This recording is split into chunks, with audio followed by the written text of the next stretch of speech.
Bom, e o Ministério da Fazenda, do ministro Fernando Haddad, anunciou um rigoroso pente fino sobre o setor de apostas online, que é hoje uma das principais causas de endividamento de consumidores. A iniciativa pretende regulamentar a atividade de forma mais robusta no país. O mercado movimenta bilhões de reais. A gente vai conversar agora com a Renata Abalém, que é advogada e diretora jurídica do Instituto de Defesa do Consumidor e do Contribuinte. Renata, boa tarde, tudo bem? Boa tarde, é um prazer estar aqui com vocês. Prazer é nosso. Renata, essa avaliação de que tem muita gente, muitos consumidores encrespados com essas apostas, com esses sites, com esses aplicativos, é correta? Isso transformou-se de fato num problema a ponto de o poder público ter de se dedicar a isso?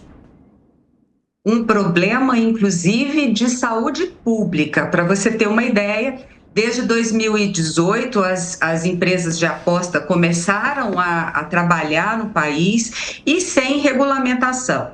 Agora você veja, a regulamentação que era para sair no final do ano, o governo antecipou justamente porque percebeu esse buraco negro que nós estamos caminhando para ele, principalmente os jovens, principalmente jovens e da classe B e C e B, o que é uma tristeza muito grande, porque nós estamos aí lutando desde antes da pandemia para conter o endividamento, conter o superendividamento, inclusive com alteração no Código de Defesa do Consumidor, mas vieram as bets e na calada da noite, na surdina, fizeram isso com a nossa sociedade. Para você ter uma outra ideia, existem já órgãos seríssimos, inclusive a própria USP, trabalhando com jogadores, com círculos de atendimento aos jogadores anônimos.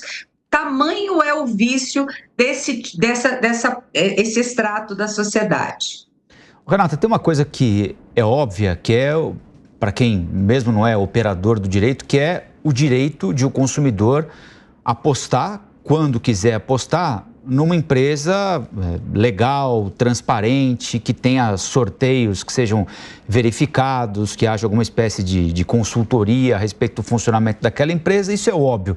Mas o que mais pode ser instrumento para a defesa do consumidor na relação com essas bets, já que esse relacionamento se dá pelo celular, pelo computador de casa, uma coisa direta, né? Que tipo de instrumento o consumidor deve ter para conseguir se proteger dessas bets, por exemplo, que não eventualmente respeitam as regras?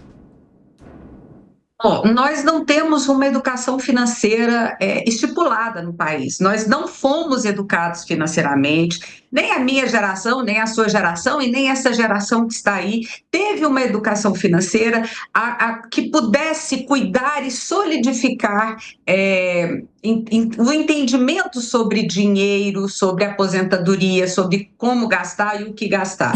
A partir do momento em que a gente vê esse derrame de marketing, essas propagandas, influencers trabalhando em prol e falando, nós começamos a perceber que a nossa sociedade ela ficou muito vulnerável a isso, justamente porque nós não tivemos esse ensino básico, um ensino que é salutar para nós, para gerir as nossas próprias despesas. Então, o que acontece? O governo ele tem saídas e tem estudado saídas, acredito que até o começo do ano que vem, quando realmente vai começar as bets regulamentadas a trabalharem, nós vamos ter aí um corte no uso de cartão de crédito, em todo tipo de pagamento pós-pago. Eu acredito que as propagandas elas vão ser mais bem monitoradas, que não são. Você veja, por exemplo, a questão do cigarro.